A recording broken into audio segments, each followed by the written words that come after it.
قصه انتوا معاكم فلوس، انا ماليش دعوه. انا عندي فلوس عشان انا جامد وعشان بكسب بطولات وعشان انا معلي جدا وبعلي مداخيلي. بكسب افريقيا اخر 6 سنين 4 مرات، صعد فاينل مره وسيمي فاينل كاس عالم انديه.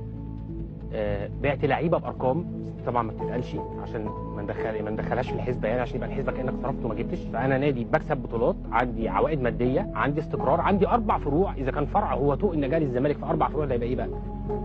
مال قارون يعني. بيحصل ساعات انك لا توفق في التعاقد مع لاعب وبدفع له فلوس، دي حاجه انت تشكرني عليها اصلا، ان انا يعني ان انا بدي له حقه. يعني ادي له حقه ولا يروح يشتري؟ هي بتتحسب ايه؟ ان انا في السنين اللي لم اوفق فيها وفقت في كام لاعب تاني وكسبت كام بطوله قصادهم. فالحسبه بتبقى حسبه. مش هرد عليه، النيابه موجوده، انا هتكلم في كلام كوره عشان النيابه موجوده، اللي عنده بلاغ يروح يقدمه. خلينا نتكلم في اللي هو الكلام المنطقي. ايه موضوع الصفقات ملياريه دي؟ طبعا الارقام كلها مرسله. اساسا الزمالك صرف 7 مليون يورو بترانسفير ماركت، صرف اكتر. الاهلي على ترانسفير ماركت 5 مليون يورو ونص. انت بتعتبر ان زيزو لعيب فري بقى صفقه ملياريه؟ ده كلام غريب، انا اول ما اسمعه يعني. مفيش طبعا، دي ارقام كلها مرسله، ارقام كانت بتضرب في الهواء عشان زيزو جه من الزمالك. انا خدته فري، انا مصر على الكلمه اهو. نجم الجيل في الزمالك انا واخده فري، ما دفعتش فيه شيلن جنيه. انا خدته من قلب نادي الزمالك كده فري. فهي دي طبعا مأثره جامد لحد دلوقتي على جمهور الزمالك، لانه كان نجم